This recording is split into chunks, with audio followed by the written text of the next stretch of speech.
Welcome to the Dr. Ini Adesanya podcast. I have various U.S. and international accounting and tax designations, a master's in tax, and a PhD in business administration with a concentration in finance and accounting. Over the past 2 decades, I have helped several SMEs succeed. This podcast will provide strategies and resources to help startups and existing businesses thrive. Let's get started.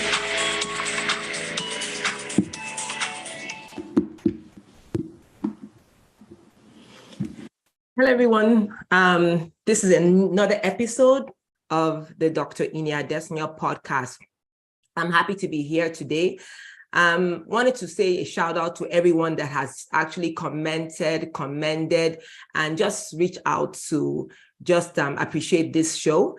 Well, you know that this is just getting started, and maybe the first episode there was technical issues here and there, and that's fine. That's fine. I mean, you have to start somewhere. And so just wanted to give everybody heads up that, trying to still align the process, the phone calls and, just receiving the messages. So bear with me, bear with the crew. We're getting there. All right. So today we have a very interesting topic. Today I want to talk about equity, giving up equity. Now, what is equity really when you talk about equity? Equity is like the ownership of your company, right? The ownership of your company. If you own the company without anybody being part of it, you are actually the 100% owner, right? You have you own the entire business, but I'm going to look at it in two ways, looking at it as a startup and then as an existing business. And I'm just going to look at some pointers, right? Because a lot of people, they get so excited. Oh yeah, somebody's going to invest in my business. So I'm going to give up equity. I'm going to give up ownership in my business. I'm not talking about 100% ownership. It could be 10%, 5%, 20, 30, 40, but let's just break it down a little bit, right? Now, let's look at startups. Now you're a startup and you're thinking of, maybe let's say you're a software startup company that is really looking for expansion, and you're really looking at, okay, the best way to do this is to get somebody to invest in your business. But even because let's not even look at the magnitude of a software company. Let's even look at a small company that's maybe it could be someone that's actually into merchandising, producing things, and or manufacturing here and there, and or just consignment, any kind of small business, because I'm going to go into the software aspect. And you're looking at, okay, I need someone to help me grow, right? I need someone to help me grow. I don't have the money, I don't have the resources.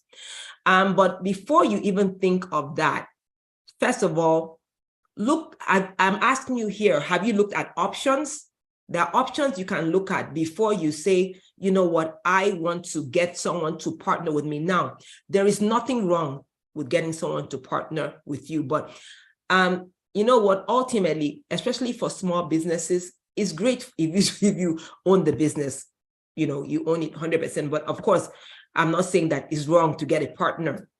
But when you're looking for a partner, if your example, you want to get money to market, you want to increase your market, your marketing platform. I mean, have you looked at alternatives? Do you really need someone to come into your business to really help you in increasing your marketing potential? Do you really need that? Because when you look at that, or your marketing ability, I mean, social media is so affordable, right? Maybe you have to, as I said, as a small business owner, you're really a master of all trades. So you might have to dig in and know how to really, scale with the social media aspect of it, right? So have you looked at alternatives, right? Have you looked at alternatives to really scale your business, right? And I mentioned that there could be other, industries, when we look at software, but some might be easier to scale than others. But I would say that if there's an alternative other than equity, getting someone to take part ownership of your business, you can think of a loan, right? You can think of a business loan. I mean, at the beginning, startups might be a bit difficult because there is no history, because many banks, they want to look at history, right? Or if you have a strong financial background, like you're very maybe have money on your own and you want to get more, well, that might, they look at maybe your credit score, things like that. They look at the owner's financial responsibility when it comes to startups, right? But I know that there are so many things out there. As I said, the Small Business Association loan, SBA loans, there are things like that that they help to say, okay, that they're going to help startups, right? Now, again, there's nothing wrong to getting someone to help you out. But I want to stress here, if you eventually say, okay, you know what? Yeah, I understand loans and everything, but I really want this person to be part of my business. Well, I want to make sure you understand that you have to know that you should not give up a major,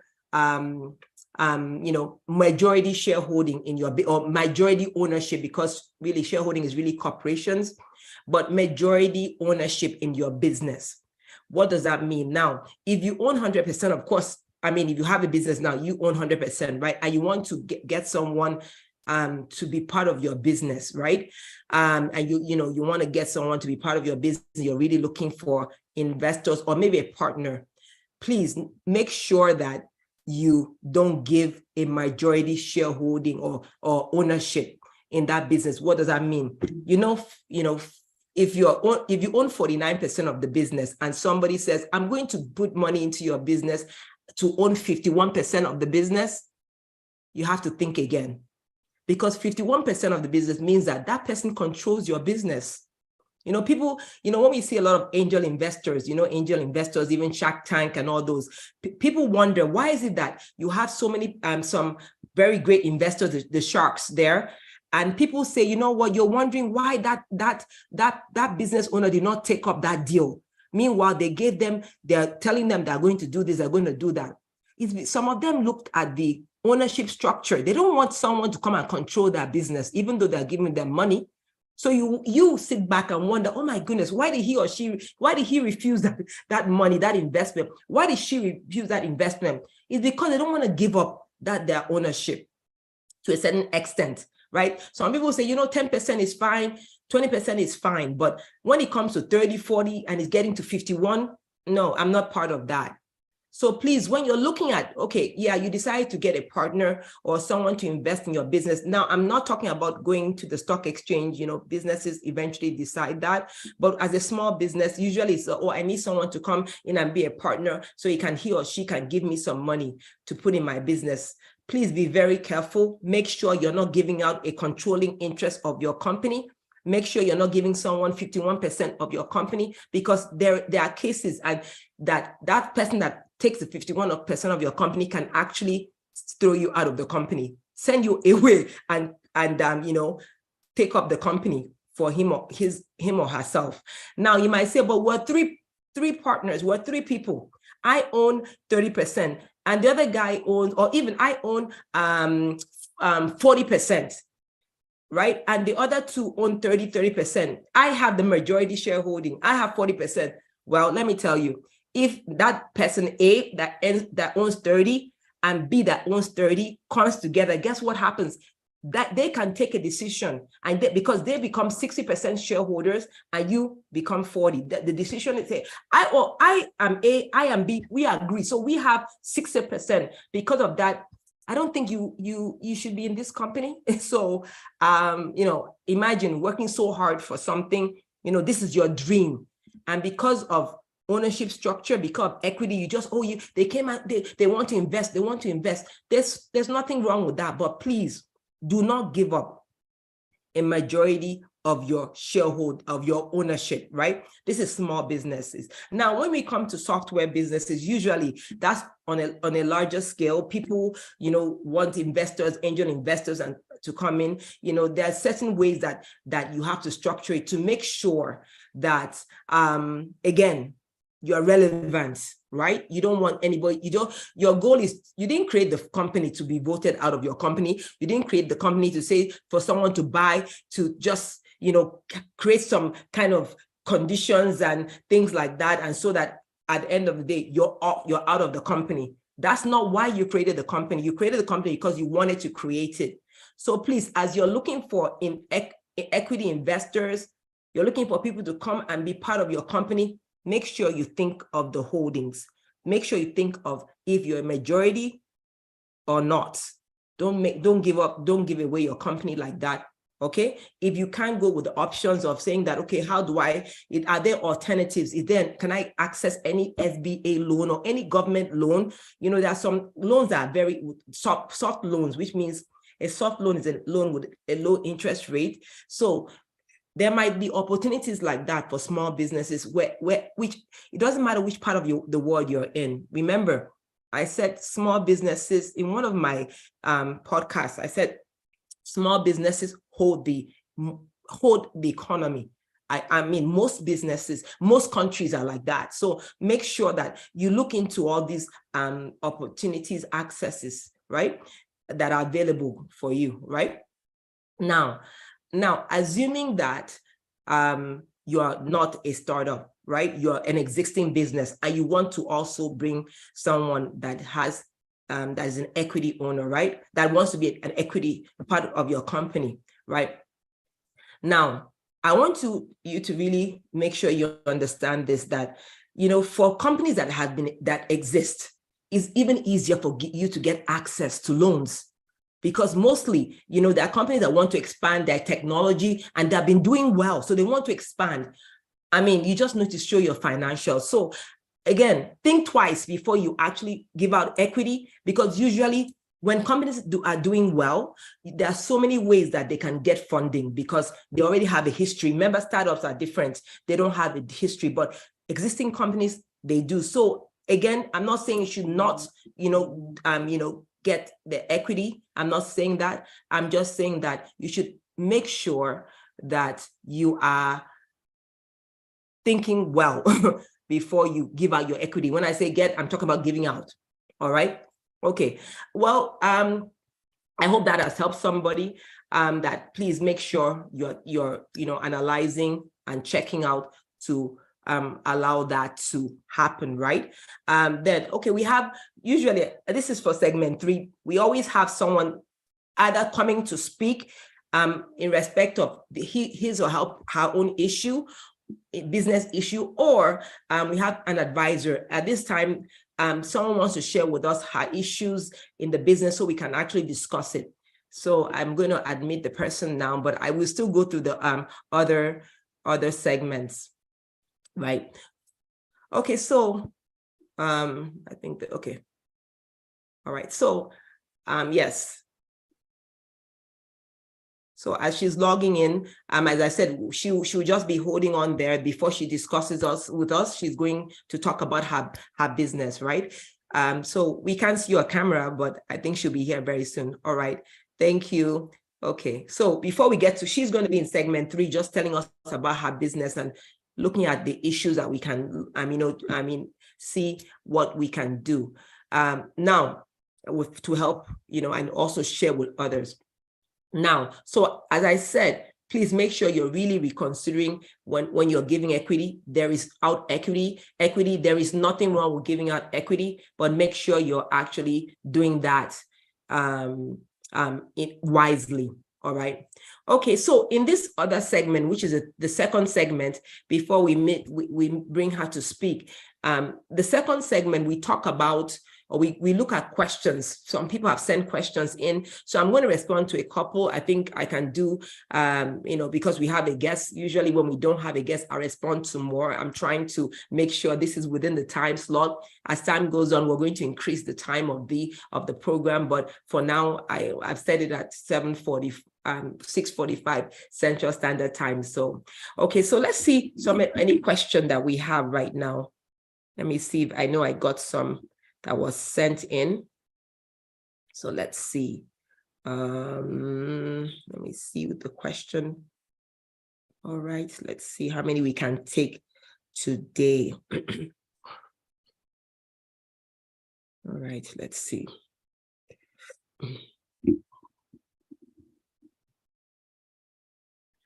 Hello, Dr. Ini. This is Sarah Aka Adazi.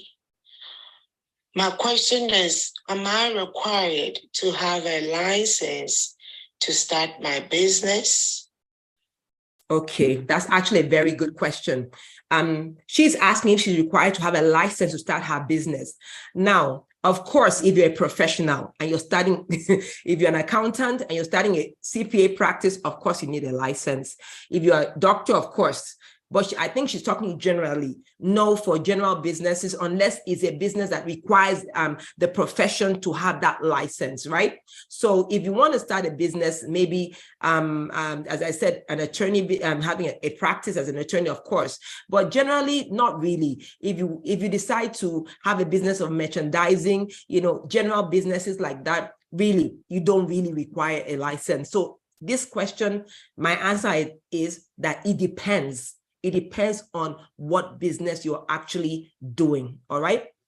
Again, if it requires a license by law, again, as I said, you cannot start a CPA practice, chartered accountant practice, or certified public accounting practice without having a CPA license, right? Same with law, same with the medical, the doctor, all kinds of doctors, you cannot start that, right? But it also depends. Now, some people actually start a business, right? Maybe a medical business, but they are the administrator and they have a licensed doctor working with them, right? Or working for them. So that is totally different. You can start the business, but to run the business as a medical, maybe like a home health, you can own the business, but you have to have a licensed professional that is working for you to show that you're qualified to have that. So it just depends. So my answer is it depends. Okay, let's see, we can take, I believe, one more before we can, allow her to speak, and then maybe when she leaves, I can try and take another. Hi, Dr. Amy. This is Irene from home. In starting a business, how long does it take to make profit? And guys, bear with me. I know what technology, we're trying to connect the phone call, the recording into the Zoom platform, because I'm using Zoom to live stream this. So I'm trying to do that. So, so for now, bear with me with the technology, but we're still getting, we're still getting something from this. So the person was asking how long it takes to make profit in a business. You know what? At the beginning, right? So, well, let me start again by saying it also depends, because there are some businesses you can make profit right off the back. For example, if you're into consulting, right?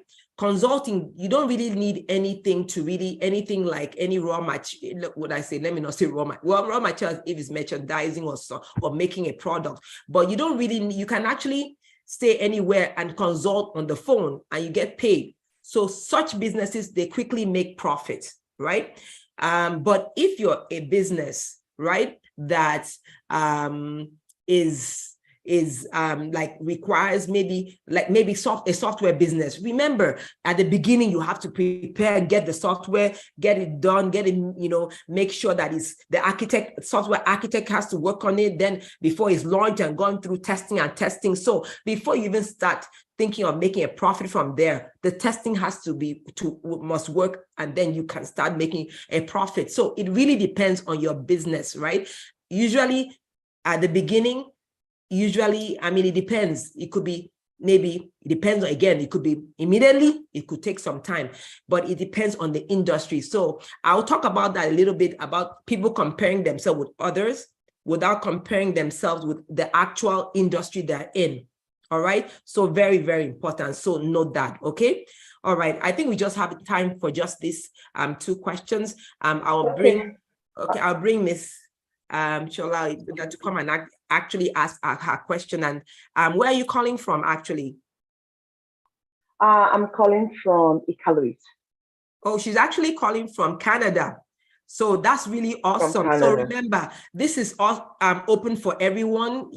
We come here and actually share issues so that we can benefit, everybody can benefit from this discussion. That's why we're here, or that's why I'm here. And I'm very happy. Thank you so much for actually coming in to speak, because you don't have to do this. So I'm very, very grateful, so that you can actually share and we very well from that. Go ahead, please. So tell us about your business. Okay, so I have So I have a daycare business, Awesome. and like while I enjoy my business, it Very does have good. a lot of intricate paperwork, um, finance paperwork, government paperwork, safety and everything. So I'm just wondering, is there a software out there or a system out there that I can use to manage my business, the paperwork aspect of my business, because it takes a lot from me. Yeah. Awesome. And she's I think she mentioned that she has a daycare. I daycare. Anywhere that they're having a daycare, dealing with children, there's a lot of paperwork because of, Yes. safety and making sure that everything is in place, making sure that kids are well taken care of. So you're asking about Yeah. how you can be more efficient, or how you can make it easier. Okay, my question to you is that when you're talking about all these forms, and can they be filed electronically, or is it paper, or how does that work specifically for I think it's based on your county or something like that. How does it work? Yeah, my accounting, basically, I have someone that does that for me, but I still need to put a lot of things together, right? I still need to gather all my stuff.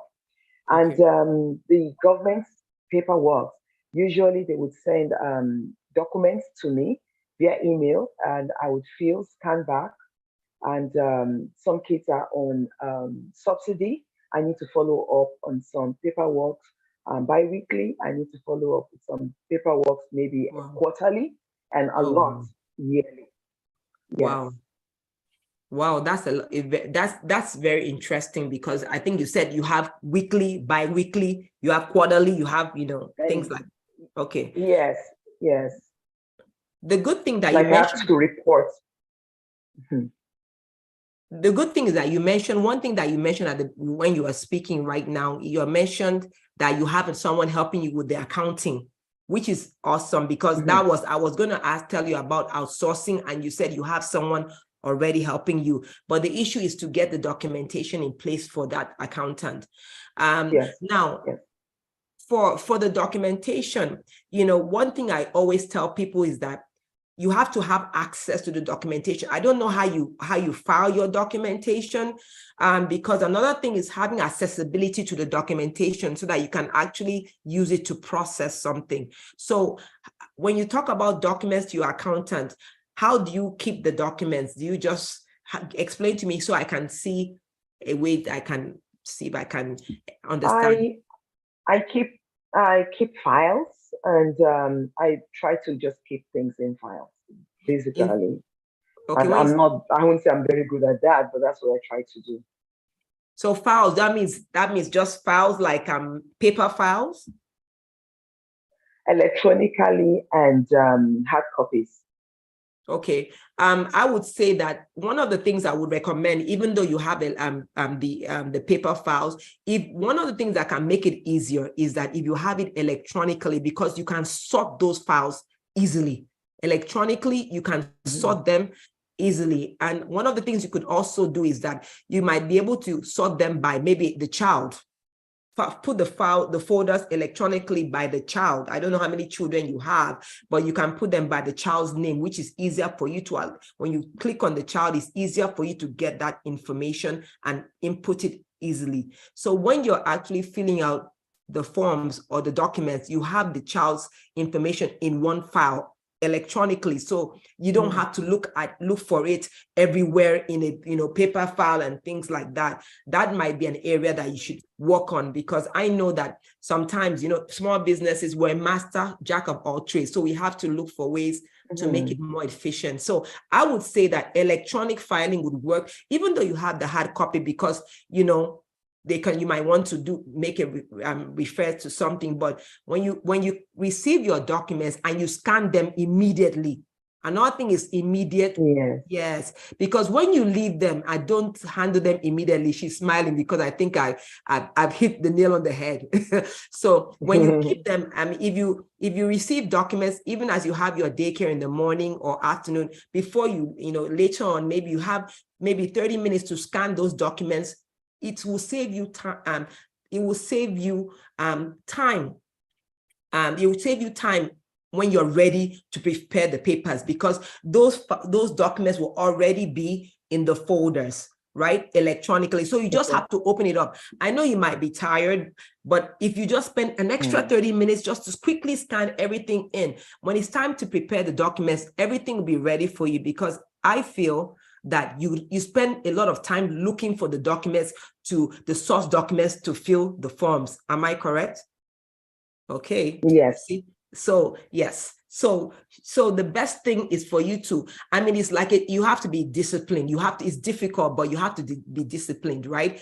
And just make sure that as you, you have it on your calendar that you receive the documents, you put in a batch when the school, the daycare ends for the day, you just spend a little time, scan, and just, arrange them by the name, and you're done that day. I guarantee you, by the time you sit down to fill those forms, it's just a matter of a click. You know where to get the information from. You're not running through files and checking here and checking that. So I would say that you have to make electronic filing your friend. Make sure that it's something that it's part of you. Your electronic filing should be part of you. And again, as time goes on, as you expand, right? I don't know how big your daycare facility is, but if it's not that big, but as you expand, right, because the more efficient you are, the more efficient you are, the more children you can bring on, and it makes it easier. So I think that first of all, I believe that first of all, you have to put a process in place, to make sure that the electronic file is in place, right, correctly. Now, even when you hire somebody, right, if you hire somebody right now for the person to help you, right, the person will already see a process in place, and the hours that person will spend will be less, right? Because some people will stay and they just work more hours and they're not efficient in their work. So you need to put a process in place before you even bring somebody on. So I believe that will actually solve the issue of your paper, the documentation is just being disciplined, right? Until you can get someone to help you. And I mean, if you're looking at someone to do that down the line, make sure you have a process in place. All right. I hope that has helped. Yes. And yes. And you already said you're outsourcing. And another thing that you can do, because I don't know how often you give your accountant the request. Maybe how often does your accountant request for documents? Is it monthly? Is it every 2 months? Is it quarterly? How often does your accountant request for documents? I'll say quarterly. Quarterly, okay. So don't wait for the quarter.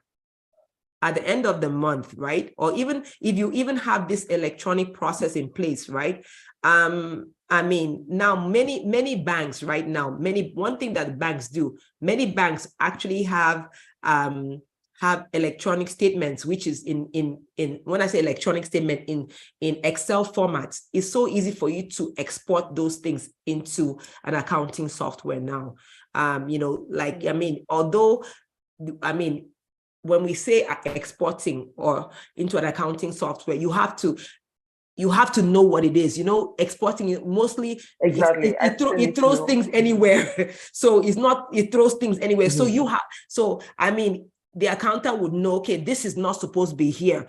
This is not supposed to be here. This is not supposed to be here, right? Because, mostly accounting software are just formatted for general businesses, but usually you have to still go in and as well, not you, the accountants, but that would be something that you can work with the accountant and see to make your work a little bit easier, right? And don't wait for quarterly. Try and put things in order on a monthly basis, right? And of course, if you have issues, don't wait until the quarter, because one thing that people do, and I also tell clients of mine, don't wait until 6-8 months now, try and work with your accountant on a monthly basis. If there's something you don't understand, make sure you reach out to the person so that it won't be 7-8 months. Then you guys are just trying to, when did I spend this? When did I spend? It's going to be so much. And that also aggravates and causes a lot of issues and causes a lot of, you need to be for some clarity here and there.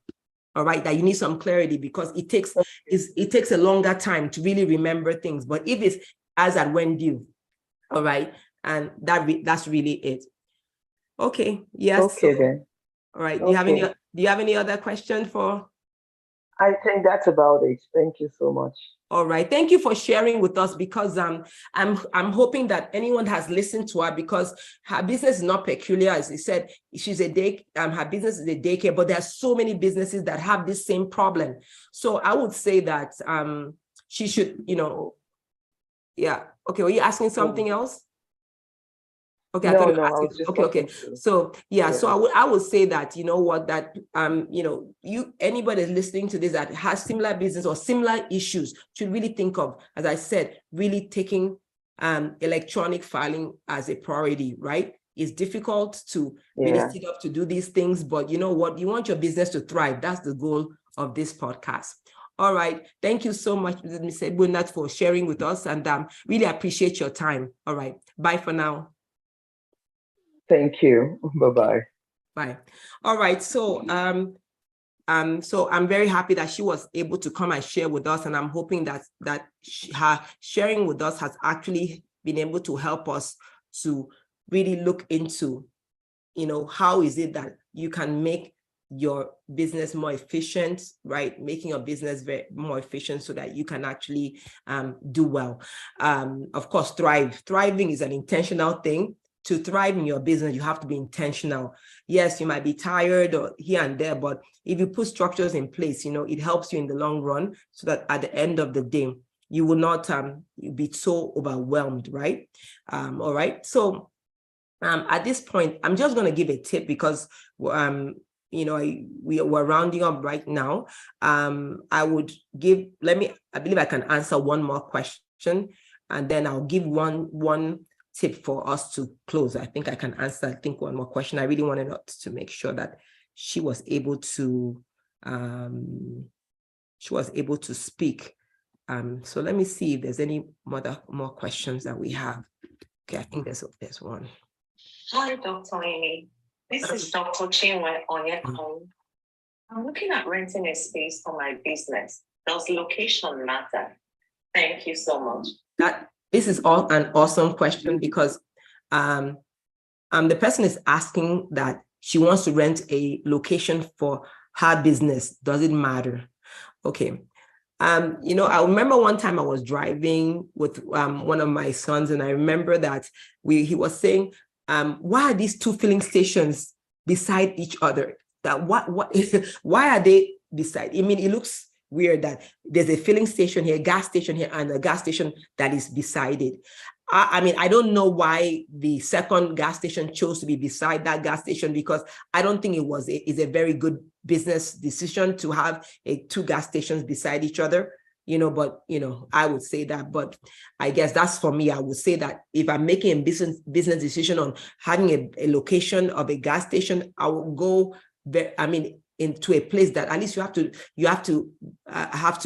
you're forced to use my gas station, because there's none around there. So both of them they'll be sharing customers, right? So my answer to that question is that if your business is one that is a business that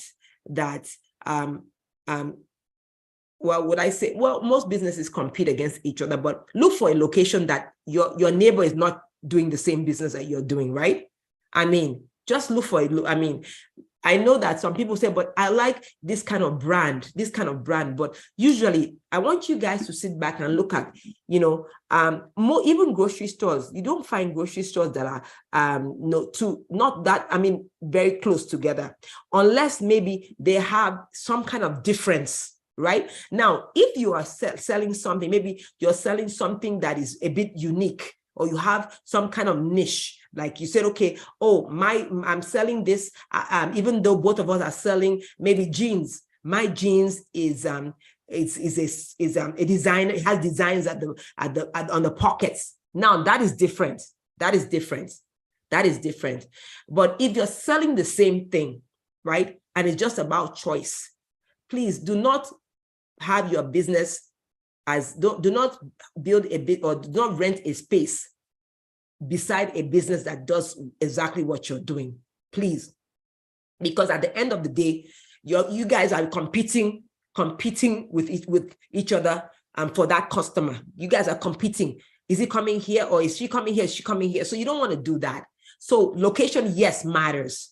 Look at a space where there's, I mean, generally that you are the main person there. You're the shining lights or the lights in that area for your own industry, right?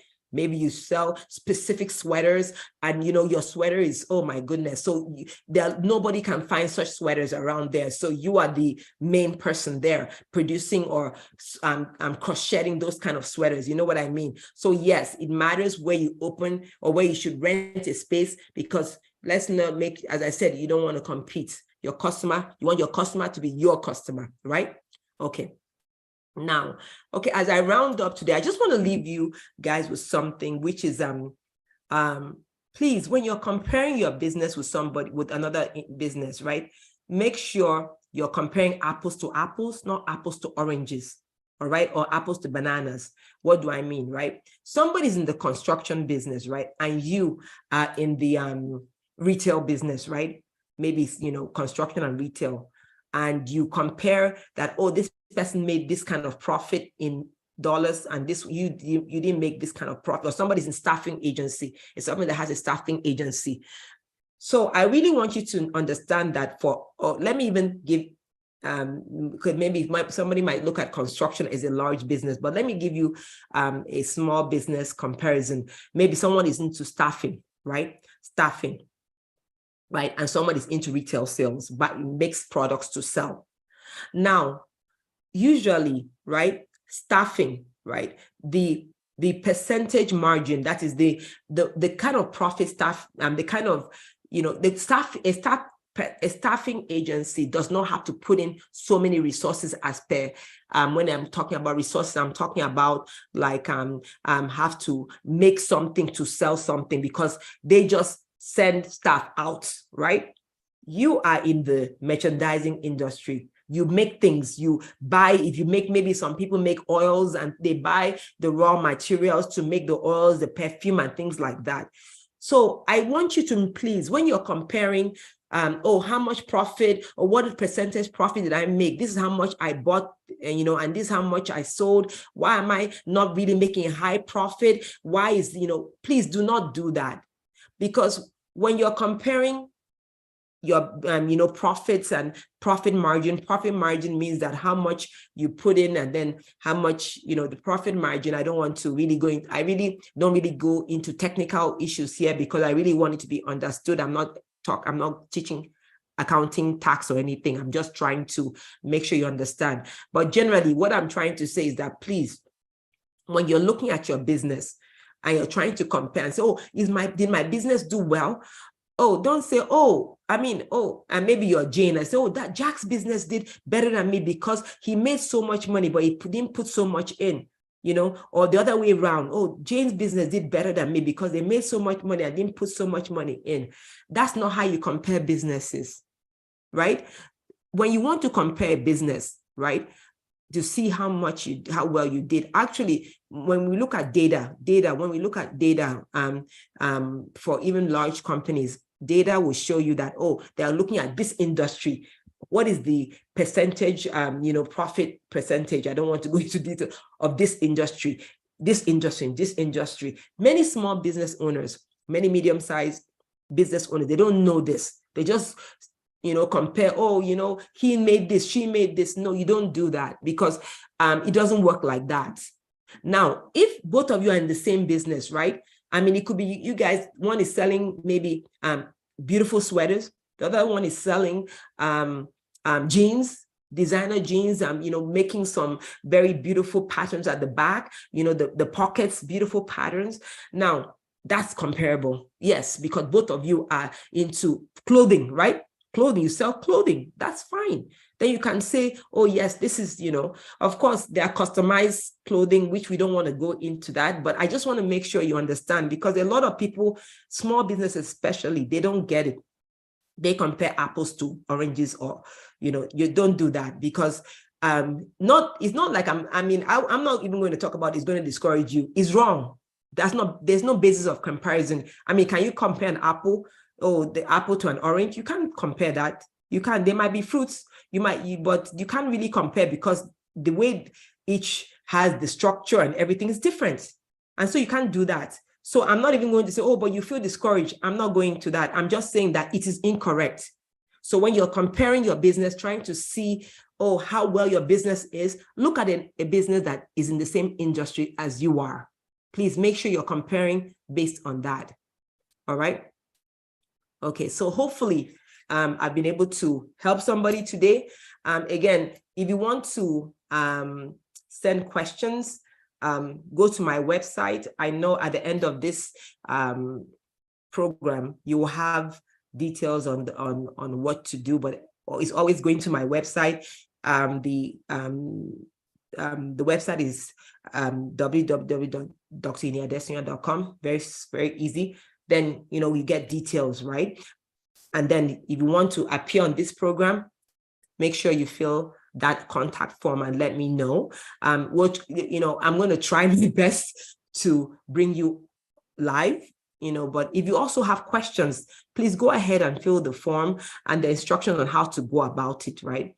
So hopefully, I've been able to share today. I hope you got something today. Remember that, the goal is for your SME, for your business, small, medium-sized enterprise or business to thrive.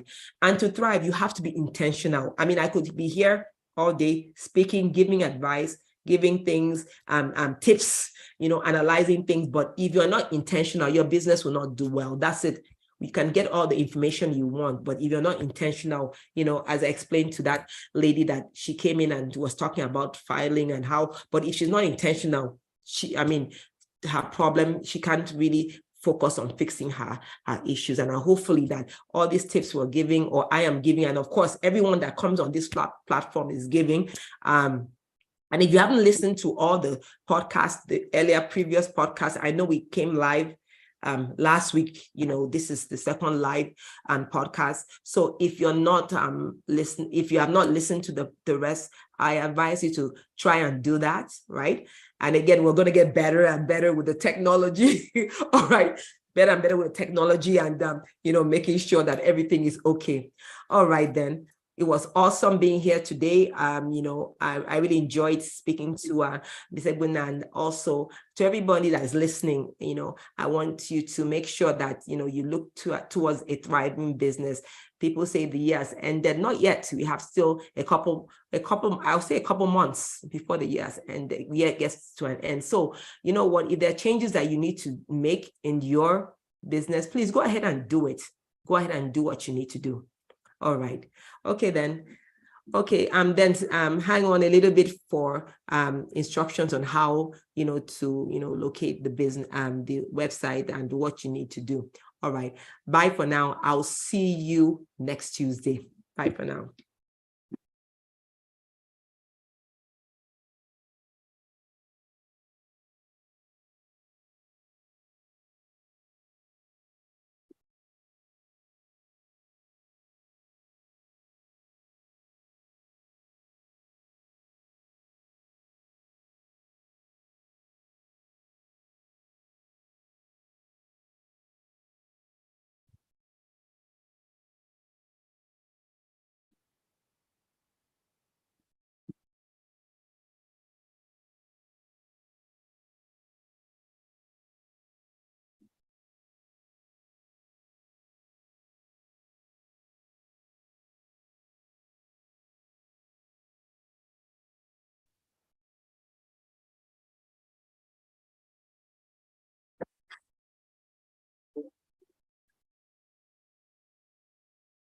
Thanks for having me.